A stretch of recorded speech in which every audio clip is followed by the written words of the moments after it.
À ce niveau de notre apprentissage, je suis absolument convaincu qu'avec un peu d'imagination, si vous avez regardé tous les cours précédents, vous êtes capable de créer des sites static site, mais aussi jolis que celui-ci, voire 10 fois plus, pouvant être hébergés sur Internet.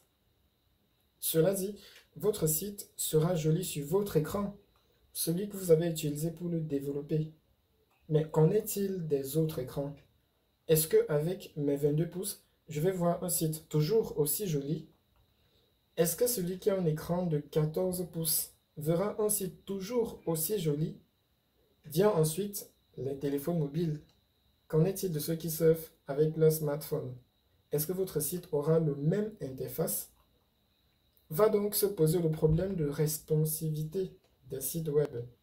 La question est comment adapter notre site internet à différentes tailles de l'écran. Et justement, c'est le problème que nous allons apprendre à résoudre aujourd'hui. Avant que nous ne commencions, je tiens à vous remercier tous pour vos retours positifs, vos commentaires positifs et vos pouces bleus. C'est hyper motivant, même si vous ne vous en rendez pas compte. Deux fois, vraiment, je vous assure, c'est genre KO. Aucune envie de faire cours, surtout lorsque des notions à apprendre sont complexes, alors que je dois pourtant trouver des façons claires et simples de vous les apprendre. Donc, merci à vous, vos commentaires positifs et vos pouces bleus nous aident vraiment à avancer. Si vous ne nous avez pas encore rejoints, je profite de l'occasion pour vous inviter à le faire en vous abonnant et en activant les notifications.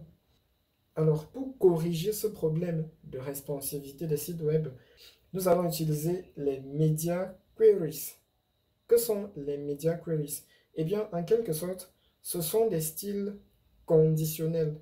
Avec les Media Queries, nous allons pouvoir définir des styles qui seront appliqués en fonction d'une certaine condition. Nous allons pouvoir aussi définir des styles qui seront appliqués lorsque notre écran fera par exemple 750 pixels ou alors 1200 pixels ou tout ce que vous pouvez imaginer. Nous allons pouvoir dire si c'est une imprimante qui consulte mon site web, et oui, les imprimantes peuvent le faire, je veux que ce soit ces styles-ci qui s'appliquent. Bref, nous allons mettre ça en pratique et vous allez voir comment ça fonctionne vraiment, c'est indispensable. Nous ne pouvons être des développeurs web si nous ne maîtrisons pas ces compétences. Nous allons donc pouvoir rendre un affichage différent en fonction de la largeur de l'écran dans notre cas. Alors, c'est quoi la syntaxe des Media Queries? Pour définir ces styles conditionnels, nous avons le mot-clé @media qui va nous servir de règle en quelque sorte. Donc, @media comme ceci. Vient ensuite, d'une part, le type de média. Média ici correspond au type du périphérique qui est en train de consulter notre site web. Nous pouvons jusqu'alors utiliser 4 valeurs pour le type de média. Donc, n'oubliez pas, média égale périphérique, type de périphérique. Les 4 valeurs sont print, screen, speech et all. Donc, all, en quelque sorte, ici, va cibler tout type d'appareil. Et donc, les styles qui seront appliqués ici vont prendre effet, et ce, peu importe le type d'appareil qui est utilisé pour consulter notre site Internet. Nous avons aussi la valeur print qui cible les imprimantes. Vient ensuite la valeur speech, comme ceci, pour cibler les dispositifs capables de rendre le contenu de notre site de façon audio, ou plutôt de façon sonore. Enfin, la valeur qui nous intéresse, la valeur screen. Cette valeur signifie tout type de média possédant un écran. C'est le cas par exemple des TV, donc des Android TV, des smartphones, des ordinateurs. Donc, je ne vais pas vous submerger d'informations. C'est cette valeur-ci que nous utiliserons souvent, presque toujours. Et donc, c'est sur elle que nous allons généralement nous attarder. Pour cibler un type de média, il nous suffit alors de mettre, comme ici, @media suivi du type de média et enfin les accolades que vous connaissez très bien pour délimiter la partie du code CSS qui sera appliquée si notre requête média ici est vraie. À l'intérieur de ces accolades, nous pouvons donc commencer à coder en CSS. comme normalement, comme d'habitude. Nous allons prendre pour test le média print par exemple pour cibler les imprimantes. Donc ce que nous allons faire ici, c'est redéfinir un style que nous avons déjà défini plus haut. On va prendre notre bannière ici. Voilà, c'est point banner. Donc pour notre bannière, majuscule activée. Donc pour notre bannière, nous allons donner une couleur de fond d'écran différente. Background color, nous allons mettre red. Nous enregistrons. Donc concrètement, ce code-ci signifie quoi? Si c'est une imprimante qui est en train de lire cette page web, alors le fond d'écran de la bannière sera rouge. Si ce n'est donc pas une imprimante que nous sommes en train d'utiliser pour lire notre page web, le fond d'écran restera donc la couleur que nous avons définie plus haut. Vous le comprenez donc? Dans les Media Queries, nous allons surcharger des propriétés CSS. Nous allons surcharger des styles. Et ce qui va se passer, c'est que si notre requête média, donc ce que nous allons mettre ici, est vrai, alors ce sont les styles surchargés ici à l'intérieur des accolades qui seront appliqués. Nous allons tout de suite enregistrer et faire un test. Donc on actualise. Et comme vous pouvez le voir là, le fond d'écran de notre bannière ne change pas du tout. Normal, puisque ce n'est pas une imprimante que nous sommes en train d'utiliser pour consulter cette page web. Nous allons maintenant mettre quelque chose d'autre. La valeur que nous utiliserons généralement. Nous allons utiliser la valeur screen. Une façon de dire, si l'appareil utilisé pour consulter cette page web possède un écran, alors le fond d'écran de la bannière doit être rouge. On actualise et comme vous le voyez, le fond d'écran de notre bannière a viré au rouge. Pourquoi? Parce que nous sommes en train d'utiliser un appareil possédant un écran pour visiter ce site internet. Vous voyez donc, tout en haut, nous avons mis un fond d'écran différent pour notre bannière. Avec le dot banner qui est ici, le fond d'écran est différent. Donc, pour tous les autres types de périphériques, notre fond d'écran aura cette couleur-ci. Mais pour les périphériques qui possèdent un écran, c'est ce que signifie la valeur screen, c'est la couleur rouge, donc ce style-ci qui sera appliqué. Pour cibler plusieurs types de médias, il nous suffit de séparer ici les déclarations de ces médias par des virgules. Nous pouvons donc ici cibler tout à fait un print. Dans ce cas, si c'est un appareil possédant un écran qui visite la page, le fond d'écran sera rouge. Si c'est une imprimante, de même, le fond d'écran sera rouge. Si ce n'est rien des deux, alors c'est le premier fond d'écran, le fond d'écran général, qui sera appliqué. Je peux tout de suite enregistrer, actualiser, et vous voyez là, nous conservons un fond d'écran rouge. Pourquoi? Parce que, eh bien, la valeur screen s'est avérée vraie. Nous avons en quelque sorte dit, si c'est un écran, alors applique ces styles. Si c'est une imprimante, alors applique ces styles.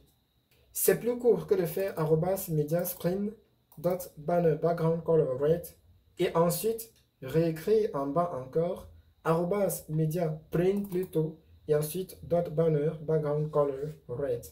C'est un peu le même principe que nous avons utilisé ici pour appliquer ces styles à plusieurs éléments en même temps. Nous allons alors rester avec notre screen ici pour la démonstration.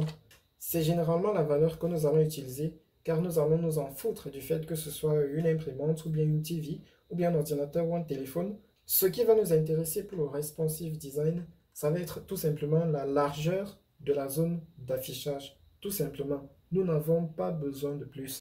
D'autre part, pour les Media Queries, nous avons également les caractéristiques des médias. Comme caractéristiques de médias, nous pouvons avoir l'orientation, dont nous pouvons tester si l'appareil est en mode portrait ou en mode paysage. Nous avons le hover, qui nous permet de tester si l'appareil a des capacités de survoler un élément. Nous avons bien sûr le height, pour la largeur du périphérique. Nous avons le width. Nous avons beaucoup d'autres caractéristiques, mais celle que nous allons généralement utiliser est le width. Si vous voulez approfondir les Media Queries, N'hésitez pas à demander en commentaire et nous ferons un cours dessus. Pour l'instant, je vous donne ce dont vous avez besoin pour créer des designs responsifs. Pour tester les caractéristiques du média, nous utiliserons toujours les parenthèses. Ce n'est que pour le type de média que nous pourrons écrire la valeur directement comme ceci. Nous pouvons dire par exemple ici, si le width, donc le width, c'est-à-dire la largeur de la zone d'affichage vaut 750 pixels, alors la couleur de la bannière sera rouge. Regardons le résultat dans le navigateur. J'aime bien ma couleur qui est appliquée ici, la couleur normale qui est en dehors de notre requête média. Et regardez ce qui va se passer. Nous allons ajouter un tout petit peu ici. Et nous allons mettre si la largeur est égale à 1200 pixels. Donc on rentre là. Et ce que nous allons faire ensuite ici, c'est utiliser l'outil de débogage. Donc ici, moi j'appuie F12.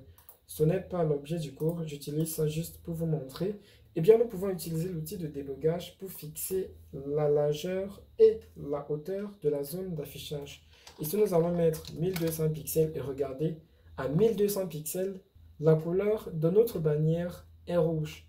Pour une largeur en dessous de 1200 pixels, donc 400 pixels, voici comment notre site va s'afficher. La bannière aura sa couleur normale. À 1201 pixels, regardez, on valide. Et là, notre bannière a sa couleur normale, mais à 1200 pixels exactement, nous avons bien notre style ici qui s'est appliqué. Nous pouvons aussi ici tester la capacité de l'appareil à survoler les éléments avec le hover. La valeur hover signifiera si l'appareil est capable de survoler des éléments, alors la couleur de la bannière sera rouge, la couleur de fond d'écran. Nous actualisons là et comme vous le voyez, notre couleur est rouge. Pourquoi? Parce que notre ordinateur possédant un curseur a la capacité de survoler des éléments. En voici la preuve d'ailleurs. Nous pouvons dans notre cas également utiliser les préfixes min et max. Nous pouvons par exemple ici dire si la largeur maximale, donc max width, vaut, je sais pas moi, 1200 pixels, donc 1200 pixels, alors la couleur de la bannière sera rouge. On actualise là et comme vous le voyez, notre bannière n'a pas de couleur rouge. Pourquoi? Parce que la largeur a dépassé 1200 pixels. Pour toutes les largeurs, donc les largeurs des zones d'affichage inférieures à 1200 pixels, c'est ce style-ci qui sera appliqué. Donc la preuve, vous voyez, là nous avons une largeur inférieure à 1200 pixels et la couleur de la bannière est rouge. On agrandit et lorsqu'on dépasse 1200 pixels, notre condition ici, notre media query ici, notre requête média ici n'est pas vrai et donc ces styles-ci ne sont pas du tout appliqués. De même, nous pouvons utiliser le préfixe min pour tester plutôt la valeur minimale. Nous pouvons aussi tester des caractéristiques sans valeur. Nous pouvons simplement dire ici hover, @media hover pour tester la capacité de l'appareil à survoler un élément. Dans ce cas, si l'appareil possède cette capacité, la valeur vaudra vrai, sinon la valeur vaudra false. Et justement, nous allons essayer ça. Nous actualisons et notre bannière a un fond d'écran rouge parce que notre appareil ici possède la capacité à survoler les éléments. Il existe d'autres caractéristiques de médias de ce type, telles que Color, qui teste la capacité de l'appareil à gérer les couleurs, et beaucoup d'autres. Mais je ne vais pas vous surcharger avec tout ça dans cette vidéo, parce que ça ne va pas vous aider à créer des designs responsifs. Nous avons ensuite des opérateurs logiques qui nous permettent de créer de meilleures requêtes médias. Le premier opérateur logique, le AND, permet de combiner plusieurs requêtes médias en une seule. Voici comment ça fonctionne. Bien sûr, ici, nous sommes en train d'acquérir des connaissances par un peu de pratique, mais ensuite, nous allons faire un exemple pratique, concret, et je vais en profiter pour vous donner quelques notions d'expérience qui vous permettront d'aller vite vous épargnant beaucoup de réflexions inutiles. Ici alors, nous pouvons combiner plusieurs requêtes sur le type des médias ou ses caractéristiques. Nous pouvons par exemple dire, si c'est un appareil qui possède un écran et que c'est un appareil qui a la capacité de survoler des éléments, alors notre background sera red. Et puisque ces deux conditions sont vérifiées, notre fond d'écran est bien rouge. Nous allons changer ici et dire, si c'est une imprimante et que cette imprimante possède la capacité de survoler des éléments, alors notre fond d'écran sera rouge. On actualise et bien sûr, notre fond d'écran n'est pas rouge. Pourquoi? Parce que ce n'est pas une imprimante et donc tout ça est évalué à faux. Justement, nous avons dit, il faut que ce soit une imprimante et il faut aussi que l'appareil en question possède la capacité à survoler des éléments. Nous pouvons combiner autant de requêtes que nous voulons. Nous pouvons par exemple dire, si c'est un appareil qui possède un écran avec screen et que la largeur minimale de la zone d'affichage avec min-width vaut, je sais pas moi, 576 pixels et que la largeur maximale de la zone d'affichage, donc max, ici on va mettre max width, vaut, je sais pas moi, 768 pixels. Alors, on va travailler avec le formulaire cette fois. Donc, notre forme, on va changer sa largeur. On lui mettra une largeur de 80% de la largeur de la zone d'affichage. On va actualiser ici et regardez, mon formulaire, il est là. Il fait bien 50% de la largeur de la taille de la fenêtre. On va réduire là. Donc, on réduit là. Il fait toujours 50%. Et regardez, on va descendre. Et lorsqu'on atteint ici une valeur en dessous de 768 pixels, la largeur de notre formulaire, vous l'avez vu, passe à 80% de la largeur de la page. Donc, regardez, là, on est à plus de 768 pixels. Rien ne se passe. Pourquoi? Parce que cette condition-ci est fausse. Cette requête-ci est fausse. Pourtant, tout doit être vrai. Et lorsqu'on rentre, on rentre, on rentre, on rentre, on rentre, et hop, on regarde. Est-ce que c'est un appareil qui possède un écran? Oui, super. Est-ce que la largeur minimale de la zone d'affichage fait 576 pixels? On regarde. Je vais fermer ça. On regarde ici. Oui. On continue. Est-ce que la largeur maximale de la fenêtre fait 568 pixels? On regarde. Oui, c'est compris entre 576 et 768. Et donc, ce style est appliqué par-dessus toute autre largeur de formulaire ayant été définie hors de cette requête média. Vous comprenez comment ça fonctionne? Et regardez, là on va descendre, on descend, on descend. On descend en dessous de 576 pixels. Et comme vous le voyez justement, une des conditions n'est plus vérifiée. L'une de nos requêtes n'est plus vraie. Et donc, on remonte ici. Et désormais, notre formulaire fait 50% de la largeur de la zone d'affichage. Vous pouvez combiner ici autant de requêtes sur les caractéristiques du média que vous le souhaitez. Vous pouvez par exemple ici ajouter et que l'appareil possède la capacité à survoler les éléments et que l'appareil possède la capacité à gérer les couleurs. Bref, ça dépend de vous, ça dépend de vos objectifs. Vient ensuite l'opérateur NOT qui permet d'obtenir le résultat opposé d'une requête. Dans ce cas, nous sommes obligés de mentionner le type du média. Nous pouvons concrètement venir ici ajouter l'opérateur NOT. Nous allons ensuite ici diminuer les conditions, donc les requêtes sur le média, et on va tester seulement si la largeur de la zone de la fenêtre fait au moins 576 pixels. On va revenir là, on actualise, et comme vous pouvez le voir, c'est vrai, la requête ici sur les caractéristiques, ou plutôt la caractéristique width de notre média est vraie. La largeur minimale doit être de 576 pixels. Pourtant ici, nous dépassons bien 576 pixels, donc c'est vrai. Et puis, est-ce que c'est un appareil qui possède un écran? Oui.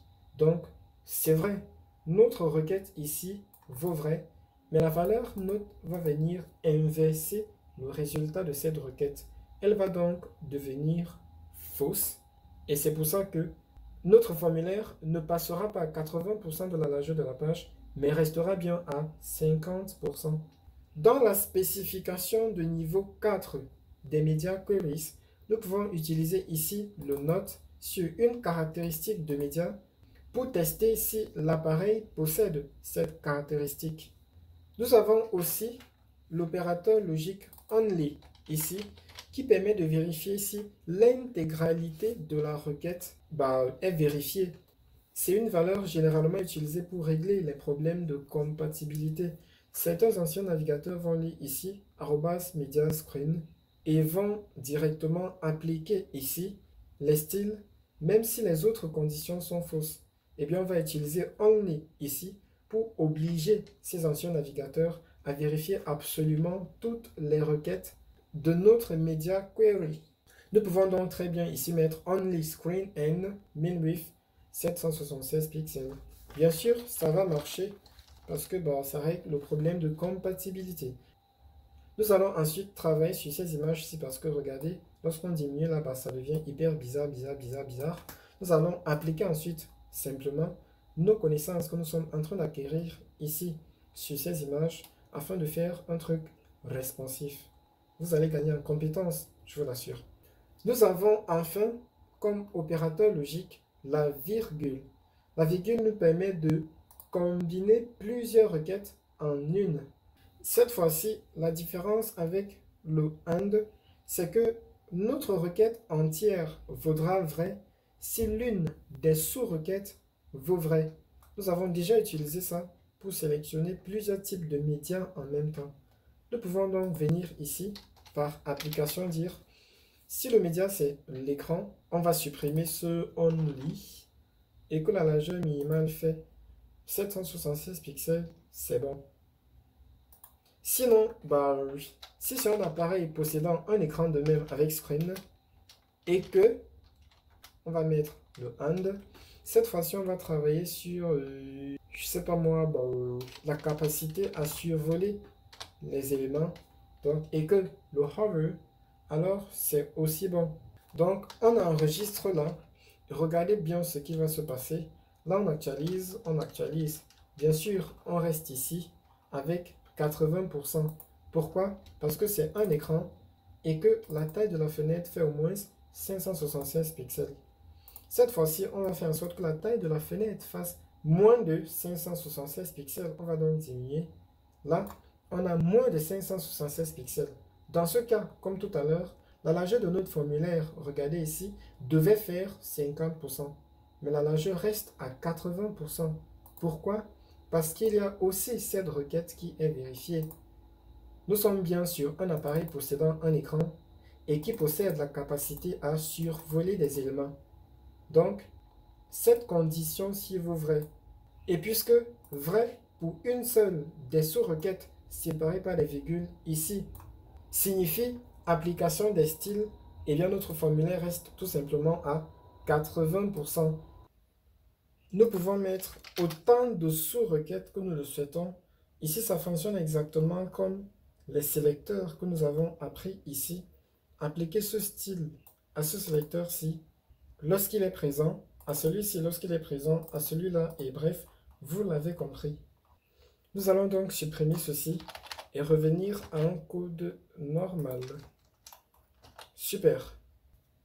Maintenant, je vais vous montrer deux extras. On peut tester l'absence d'une caractéristique. Dans ce cas, on va utiliser note que vous avez déjà vu autour de la caractéristique en question. Nous pouvons par exemple dire ici, est-ce que la largeur minimale est de 576 pixels et l'appareil utilisé en question ne possède pas la capacité à survoler les éléments. Dans ce cas, notre largeur fera 80 pixels.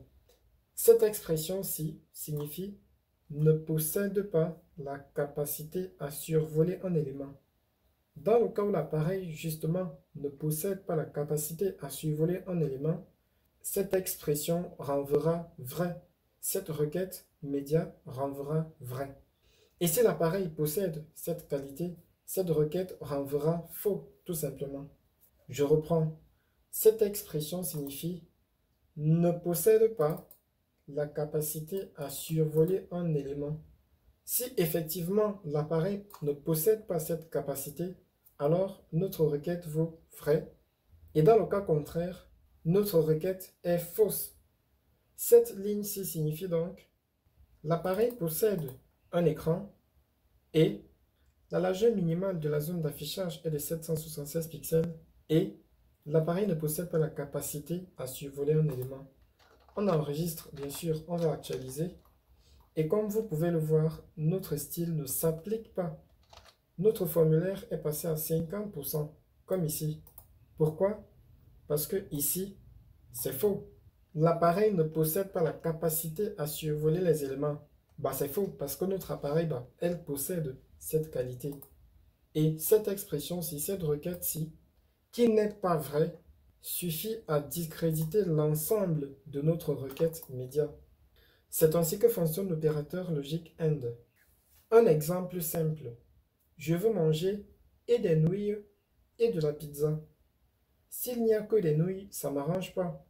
S'il n'y a que de la pizza, ça ne m'arrange pas non plus. Il me faut les deux, et des nouilles et de la pizza. C'est la même chose ici. Et l'appareil doit posséder un écran et la largeur minimale de la zone d'affichage doit être de 576 pixels et l'appareil ne doit pas pouvoir survoler les éléments. Tout ça doit être vrai pour que notre requête entière soit vraie et donc que ces styles-ci s'appliquent. Nous pouvons également tester plusieurs caractéristiques avec l'opérateur logique OR. Nous ajoutons donc ici un OR pour voir comment ça fonctionne. Nouvelle caractéristique à tester, donc on met les parenthèses de même. On va tester ici la capacité de l'appareil à gérer des couleurs. On enregistre, bien sûr on actualise et comme vous le voyez, nos styles s'appliquent. On a bien 80% de la largeur pour le formulaire. Qu'est-ce qu'il s'est passé? Eh bien regardez, l'appareil possède la capacité à gérer les couleurs. C'est vrai. L'appareil ne peut pas survoler les éléments. C'est faux. Mais pourtant ici, nous avons un OR. Donc il suffit que l'une des deux conditions soit vraie pour que la requête ensemble renvoie la valeur vraie. Avec notre exemple de nouilles et de pizza, ça donne je veux manger les nouilles ou la pizza. S'il y a les nouilles, c'est bien, je prends. S'il n'y a pas les nouilles, mais qu'il y a par contre de la pizza, je prends aussi. L'un des deux m'arrange. C'est la même chose ici. Soit l'appareil ne possède pas la capacité à survoler les éléments, soit elle a la capacité à gérer les couleurs. L'une des deux conditions suffit à ce que, ici, toute l'expression-ci qui est entre parenthèses dans toute cette sous-requête renvoie la valeur vraie. Et donc finalement, c'est vrai pour nous, ici, la requête n'est pas vérifiée, mais elle est vérifiée ici. Et donc, les deux séparés par OR, ensemble, vont donner une valeur vérifiée. Et puisque de même ici, la valeur sera vérifiée, l'ensemble sera vérifié, et puis on va passer à 80%. Bien sûr, si on diminue la taille de la fenêtre, si on rentre jusqu'en dessous, c'est cette condition-ci, c'est cette requête-ci qui devient fausse. Et donc, on rentre également en haut. La largeur va repasser à 50%. Je vais vous donner une dernière notion parce que la vidéo commence à être longue. Avec cette notion, on va faire une pause et dans une autre vidéo, nous allons passer à la pratique. Nous allons travailler sur notre formulaire, pour exemple, et sur nos services ici. On rentre là et je vous explique la notion hyper importante. Pour que nos médias query que nous avons ici s'appliquent normalement sur les appareils mobiles, nous sommes obligés ici de mettre la ligne meta name viewport content with device with initial scale equal 1.0. Et bien cette ligne-ci est obligatoire pour que nos médias query s'appliquent. de façon attendue sur les appareils mobiles. Je vous explique pourquoi. Les écrans de nos appareils possèdent des tailles physiques, des dimensions physiques. Il s'agit de leur dimension réelle en pixels, donc du nombre de pixels réels que possèdent ces écrans. Cependant, pour afficher les images, votre appareil utilisera généralement des dimensions virtuelles. Il s'agit des dimensions en pixels qu'il croit avoir et sur lesquelles il base l'affichage de ces images. Vient ensuite le navigateur Internet. Lui aussi va venir avec une zone d'affichage simulée pour afficher le contenu des pages web. La taille de cette zone d'affichage va varier en fonction du système d'exploitation et en fonction du navigateur. Généralement sur Android, vous aurez des largeurs comprises entre 800 et 850. Concrètement, même si la largeur réelle de votre smartphone est de, je ne sais pas moi, 560 pixels, certains navigateurs Internet vont afficher le contenu des pages web comme si la largeur était de 800 pixels. Cette zone d'affichage simulée est appelée viewport. C'est ce que vous voyez ici. Vous comprenez donc que si vous développez votre site en vous basant sur un dimensionnement de 800 pixels, il y a de fortes chances que certains appareils mobiles affichent votre site internet exactement comme vous l'avez sur votre ordinateur portable. Seulement, l'écran de l'appareil étant petit, le site sera alors dézoomé afin de conserver la disposition des éléments. Un niveau de zoom extrême pourra alors rendre le site illisible, tout simplement. C'est là que vient cette ligne-ci, cette balise mettant avec le name viewport est utilisée pour redéfinir la taille du viewport du navigateur. Cette valeur-ci signifie, pour le viewport, toi, navigateur, je te demande de considérer comme largeur la largeur que l'appareil lui-même utilise pour afficher son contenu. Je te demande également d'afficher un niveau de zoom initial normal, la valeur étant de 1. Une valeur plus grande va zoomer le contenu, une valeur plus petite va plutôt dézoomer le contenu et la valeur 1 va afficher le contenu sur une échelle de 1, donc un niveau de zoom normal. Cela va faire en sorte que, là, dans nos CSS, lorsque avec nos Media Queries, nous allons dimensionner notre page en fonction de la largeur de l'écran, ce design sera appliqué à la taille réelle de la zone d'affichage de l'appareil en question et donc de fortes chances que nous ayons exactement le comportement attendu. Ce qui ne serait pas le cas si le navigateur imposait lui-même ses propres dimensions pour l'affichage. Voilà, nous allons nous arrêter ici. Nous avons beaucoup parlé et beaucoup appris surtout. Nous étions censés faire 2 cas pratiques, mais ça commence à être un peu long. Je vous laisse le temps d'assimiler, d'essayer, de vérifier. Et dans 24 heures, maximum 48 heures, nous allons passer à 2 exemples concrets. Et là, nous allons rendre responsif notre formulaire ici et nos services.